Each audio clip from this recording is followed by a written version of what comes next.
大家好，歡迎嚟到 GK 動漫。今日要同大家講嘅話題係韓國人熱衷整容，主要是受到高度競爭嘅社會文化、嚴苛嘅單一審美觀以及職場壓力所致。在韓國，外貌常被視為個人自我管理與能力嘅一部分，甚至會直接影響求職與升職嘅機會。韓國履歷表上通常要求附上照片，外貌好嘅常被認為更具優勢。許多人為了符合社會期待而選擇微調，而偶像明星推波助瀾，K-pop 與韓劇文化風靡全球，大家對明星外貌嘅崇拜加深了整容嘅普及度。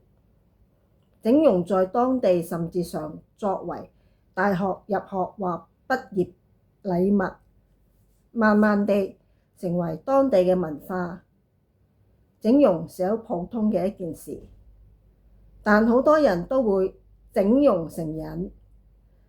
整到面目全非。整容背後隱藏着黑幕風險，幽靈醫生、工廠式流水線操作、